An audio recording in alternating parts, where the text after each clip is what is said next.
Hi, we at The Berry Music would like to thank our underwriters, Furnace Town Incorporated, Music in Paradise, Veterans List Incorporated, connecting veteran-owned businesses with everyone, the Pemberton Coffee House, great coffee, food, friendship, and music, Mike Pullen for Congress, pullenforus.us, PAC 14, home of great local TV, extraordinary local TV. Watch and listen to all of this on The Berry Music on YouTube at any time, on any device, because a life without live music just ain't hardly worth it. Those guys are famous for, a lot of people, those guys are famous for a reason, you know, and they provide really special times. Well, and in terms of like, you know, was it one of my top 5 best shows? Like, I wouldn't say that it was, but in terms of like from a memory standpoint, when Peter Yarrow from Peter, Paul, and Mary was here, and then he was just like calling everybody up onto the stage, and you find yourself on stage singing Puff the Magic Dragon with Peter Yarrow, and it's one of those moments where you're like, how did I get here? Exactly. Like, is this really happening to me? This sounds like a Talking Head song. Well, right. Yeah, I mean, it is. It's just like never in my wildest dreams would I have imagined that that was a possibility. Pete Seeger, too. I mean, Pete Seeger. We announced that show on email. Personal hero. And that show sold out in like a day and a half. And it was people from all over. We didn't know hardly anybody there. And he was just, you know, I mean, the story there was, I mean, we were filming. And they told us not to shoot his hands because he wasn't as adept. Okay. They didn't want us really on his hands. And I was watching him and I was like, his hands are fine, you know. So we shot. But that guy, I mean, you want to talk about a presence in a room, man. Yeah. I mean, that guy was. Yeah. You were in a room of 400 people, but you knew that he was there, even if he wasn't on. He really had a presence. I mean, just remarkable. I mean, really, really remarkable. I mean, just goodness. I don't know what it was. Well, and I just think that there's a lot of kindness out there amongst really. I mean, everybody's just a person, but, you know, I certainly remember how just kind and friendly Joan Baez was when she was here. Another just, personal hero. Again, completely non-assuming, you know, happy to be here or anywhere, you know, conversational. Yeah. You know, I'll tell you, and it doesn't have to be that way, you know, like they're not all like that. No. But you're kind of surprised at the ones sometimes that are. One of the things about this room that to me is just so consistent and yet so staggering, because I've been places, and Derek Trucks is what made me think of this. I went to a Derek Trucks Tedeschi show in Harrisburg, Pennsylvania, and the sound was just so badly engineered. It was horrible. But every show I've ever been to here, the sound is spot on. And I'm persnickety about that. No. And it's not easy to do. And it doesn't just fall out of the sky. Well, and you mentioned it. You know, certainly our partners at MSA are fabulous. You know, they're the best. I think that. I mean, Mid-South is just really great, and they have been the sound provider here since I don't know if since Ellen started, but from the beginning, and they know the room truly. Again, insider sort of stuff. When the music, when the sound in here sounds the worst, in my opinion, is when a band brings their own sound engineer. And so then, you know, Mid-South is still there trying to advise, but there are people who think that they know the band, and really it's about loving the room. And so, you know, certainly when we're in charge of this, when Mid-South and the Avalon are in charge of the sound, I agree. I don't think that you can find a better sounding room than this one. And the only time that I've ever been like, oh, I wish they would default. The mix isn't quite right. I guarantee you, you look back there and it's the band sound man who's behind the board. Yeah, and the other thing too is that when people come up to us and talk, if they say, hey, they have a problem with the sound, you know, we don't just say, oh, well, there's nothing. We go to try to see what we can do about it. Right then and right there, and same with the heating, and same with when you talk about the sound. And then after we do that, everybody gets briefed on it at a meeting on the following Monday. We talk about, like, what did we do? Why did that happen? We are making it sound really fun to work here. Well, the drudgery of our meetings. Well, no, I mean, the fun part is when you can solve it, because, like, the fact that we talk about it amongst, like, the 6 or 7 people that, you know, are hands-on here, means that the next time it happens, we can go up down a checklist, and if there's something wrong, whether it's sound or anything, we can eliminate what it was because we were in the meeting and we just love it. We want it to be better. Yeah, like, we want to do more all the time. We so, don't. The constant search for perfection. Yes. Yeah, and I gotta say that Stoltz listening room, the design work that went into that, and it, if you're ever in there and you really take in the blue paneling that goes around, those are soundproofing panels exactly like you would have in a recording studio. And we've curved the wall to make what was essentially a room that had a tin ceiling and a wooden floor and was a rectangle, which is pretty much like the worst sound environment you could possibly have. And we've made it one of the best listening rooms. I mean, that is what act after act after act says after playing that stage. You can't find a small room that sounds better than that space. You can't. And the plush fabrics and the all of the decisions. Like the chairs are big and cushy, but that is because they are also like helping the room sound right. And a lot of really careful consideration went into those choices. And I'll tell you a little secret about that room when you come in. If you come into the room and if you come in, look at those pictures on the wall. Yeah. Those pictures on the wall have been there for 6 years now. This is 6 years, those pictures have been sitting on that wall. They have never, ever been dusted. That's how much the air has. Everything's out of there. It's just about sound. Yeah. There's nothing. Those pictures have been sitting there for they're big pictures. They would have a speck of dust. There's no dust on them. I mean, I marvel at that every day I go in there, and it never changes. That's how tight that room is. One thing that maybe some people don't know is those images that are up in the Stoltz listening room, they're Pete Turner originals. And Pete Turner is a really famous, iconic photographer who was sort of living almost in a destitute state and then was really embraced by jazz musicians in New York City. And all of those photographs are film photographs, and they were taken in the 70s when black and white photography was really all the rage. Okay. And he was doing those things in the darkroom, and people thought that they were garish, and they didn't like it was like too forward. And so he's embraced by all these jazz musicians, and every single photograph that's up there is a Pete Turner original and is an album cover off of a famous jazz album. So like the Steely Dan, their album. Okay. It's up there. And what is just so interesting to me, if you sit and look at that, is Pete Turner curated those particular albums for our space, and they're on permanent loan, but it is like a $45,000 collection of artwork that's there. And so it's fun to look at it. But one of the things that I think is so interesting is just how photography has changed, but how we discount those images because we're so used to the bright HD world that we live in, and to think about how spectacularly bright they must have felt in the 70s, and how now what can be done on your iPhone with a filter to make everything look red, that was days in the dark room making it happen. There's like a one that has ostriches on it, and I know it took him 6 months in the darkroom to dodge out an ostrich that had a broken beak that didn't fit the composition there, because you couldn't just take your like erase tool in Photoshop. You had to sit in the darkroom and do it. And again, just to me, how you can connect photography and jazz and like the evolution of digital media, and you can sit there and think about that in the Stoltz room, and just how timeless all of those images really are, that they still hold up, but just how incredibly forward-thinking they were. Right. And when you're in the Stoltz room, I think very few people maybe realize how lucky they are to be seeing it. And we're making the Stoltz room sound... Probably not. We're making the Stoltz room sound, like when I say those things it's very clean, and it's got $45,000 art installation. It gets funky in there too. You know what I mean? I mean, the Tom Principato played here for Memorial Day. He played a 7-minute song that like blew people. The guy last night, Jimmy McClain. I mean, it gets funky in there too.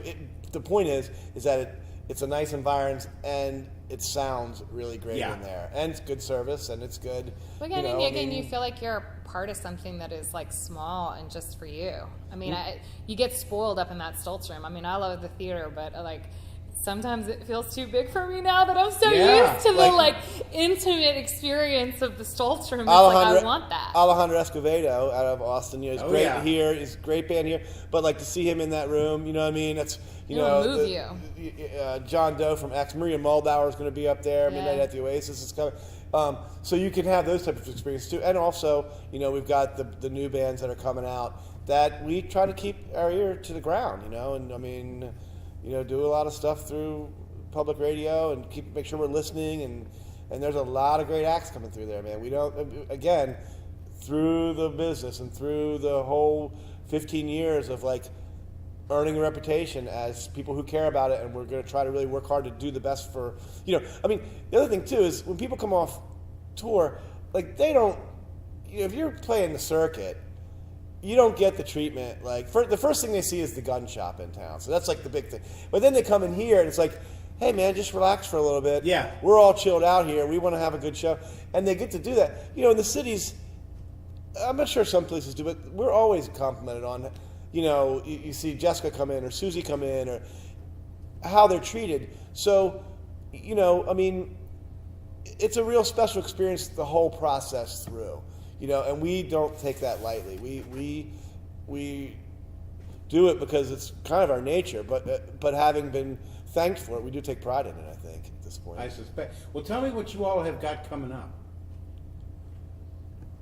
Come on, marketing man. Well, I mean, we've got we have, I guess, we have what we call the big shows, and then we have the Stoltz Room shows. So the big shows are, I mean, when does this air? I mean, when will this air? We don't want to date Probably ourselves. about a week. Probably about a week. So okay. So yeah. So I mean, the stuff we've got coming up. I mean, I am really particularly excited to see Ronnie Millsap here. I love Ronnie. Love his voice. We've got Classic Albums Live coming back, which people really loved when they were here, I guess a year ago or 2 years ago, and they have 3 shows booked here. The first one is the Hotel California, and Classic Albums Live, they take an album and then they play it exactly cut for cut, note for note, and they are just really high level. If you ever get a chance to see Classic Albums Live, if you're watching, and they're playing an album you love, like you should not turn down that opportunity. No, you should definitely go see that. And I do like the Hotel California album, so that would be one that I'm looking that's forward to too, right? So that would be one. No, and they're coming back in February, which is probably in February they're doing Led Zeppelin 2, and then after that they're doing The Wall. The first time they came here, the first time they did Dark Side of the Moon, and I think we drew like 260 or something, like 230, 260, and it just blew people away. Like it's not going song to song. It's down to the hiss in the album. They're not a cover band. They're not trying to be a cover band. These guys are like real precision professionals. These guys are like, they play on the albums that you listen to, and they're session people out in California, and they all happen to be from Canada. So they decided to make this group called Classic Albums Live, where when they're not working out in LA or they're not working on an album or not on tour with somebody, they do this on the side. And they have all of these out. There's, I don't know, probably 100 of them. Yeah. And they're, I think the Hotel California is like an 8-piece with 3 girl singers over here, and the saxes and all that stuff. That's a big show. And it's that's one you should definitely not miss. Somebody else who's coming back who I think consistently just puts on a memorable show. We talk about memorable performances. Arlo Guthrie is coming back. Arlo Guthrie's great, man. It's like you just want to sit Indian style and hear whatever he's going to tell you about, right? He's great. Like, iconic storyteller, like truly a folk legend.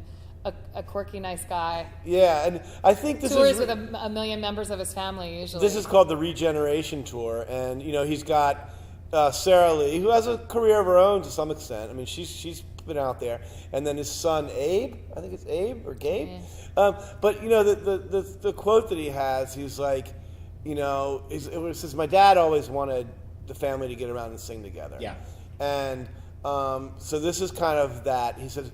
But more importantly, I thought this was really interesting. He's like, the kids have kids of their own, and they're starting to, say what they think about what we've done.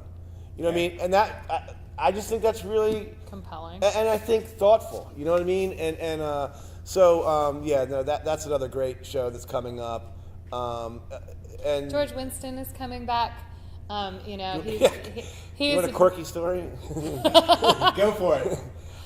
I mean, the first time he came here, he had to come 2 nights early, And we didn't really know. We just knew we sold a lot of tickets to him. Yeah. People liked him, but we didn't know. And Susie was here, and she's like, "Where are you going?" Well, he has a. I guess he's not somebody who sleeps very well, and he's somebody who really wants to get to know the piano that he's going to play. So Right. he rolled up here with his sleeping bag and spent the night with the pianos right here, on the stage or whatever, so that he could wake up and play it whenever he wanted to. And so he was said to Susie, "You don't have to stick around." And we just locked George Winston in the Avalon. Yeah, and I think he's listening to the room. I think he just really. He obviously really loves his craft, and he's a genius. I think it's in his head all the time. And so I think that when he is traveling around so much, he doesn't want to be in a hotel room. He wants to be with the piano. Know your instrument. Yeah. And I think too, know the room. Because everything he does, when he's going off, on his piano, but he plays a lot of quiet stuff. And I think when you're playing quietly, it's really important to know what it sounds like in here, what your piano sounds like when it's really quiet. You know how much sustain to use, how much to not use. I think Practicing the room as much as the instrument.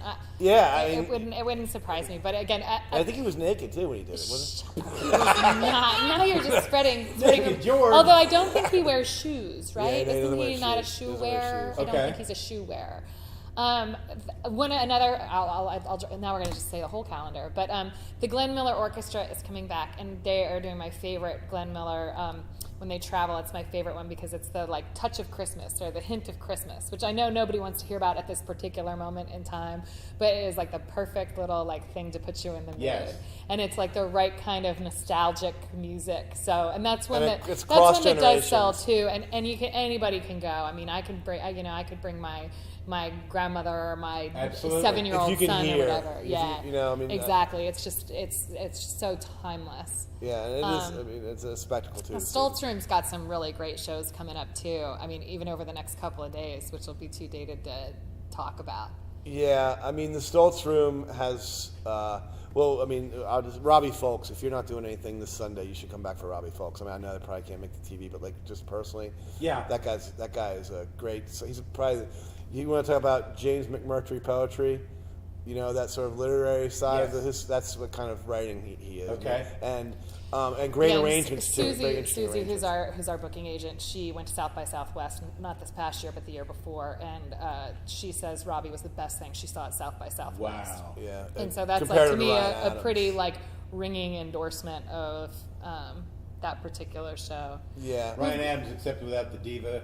Yeah. Right. Yeah. Right. Yeah. He's not. Yeah. He's not we've got tortured. a cool show coming up that with a friend of ours, Trina Hamlin, who's just an incredibly gifted harmonica player, but they're coming and doing Steady kind on. of a tribute to Lilith Fair. Steady on. Okay. She's coming with a couple of other, and it's crazy to believe that it's been 20 years since the Lilith Fair tour, but they're Wow. going to cover a lot of the songs, and they're all people who toured on some of the side stages of Lilith Fair, but I think that's kind of going to be a fun sort of singers in the round kind of night in the Stoltz Room. Yeah, we have Session Americana coming back as well over the holidays. And the Accidentals are that weekend too. That's Waterfowl weekend. The That's going to be a good Accidentals show. are a great, young band. Session Americana, if you're out there and you get a chance to see them, you should I think the quote is, if they're within 100 miles, you drive and you go see them.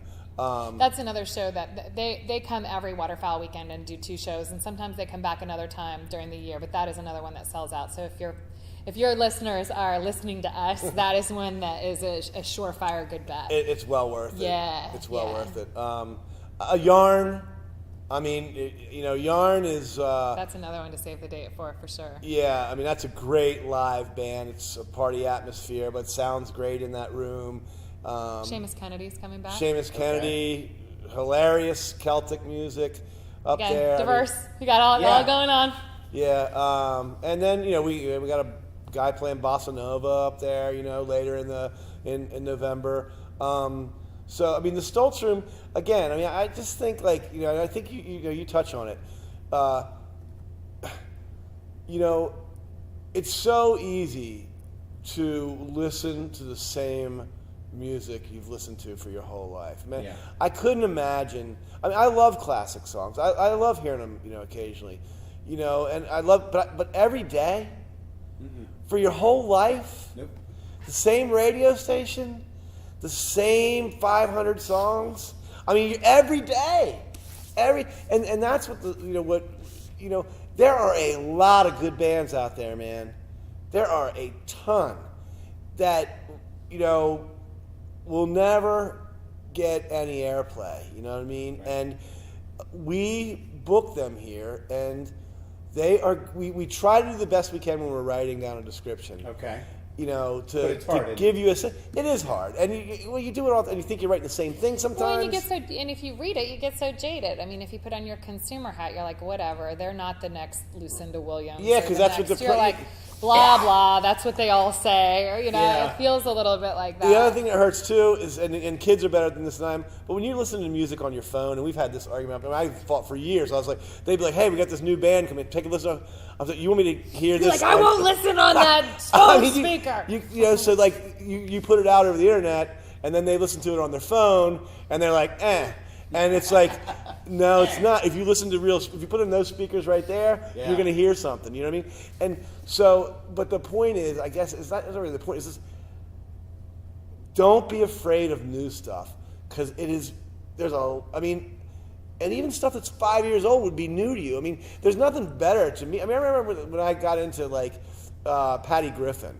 I didn't get into Patty Griffin until about, 10 or 12 years ago. Patty. And then you can go back. Love Patty. And you can go back and start listening to those great songs all the way up through her career. You don't just have to stick with the one song. Well, because just because you became famous and got, your top 40 hit is not actually correlated to your level of talent. And there's a lot of people. Right. There's a lot of people who grace both of our stages who don't have that same name recognition or aren't sitting with that Grammy on their shelf, but from a talent standpoint are just going to blow your mind. Like a couple weeks ago, Smooth Hound Smith, that was the name of the band. Nashville. They were playing in the Stultz listening room, and that guy was playing 2 different drums with his feet, and he was just wailing on the guitar with the harmonica in his mouth. And then he just spit the harmonica out and sing, and the amount of just sheer good. And this is not junk. This is good no, stuff. It was.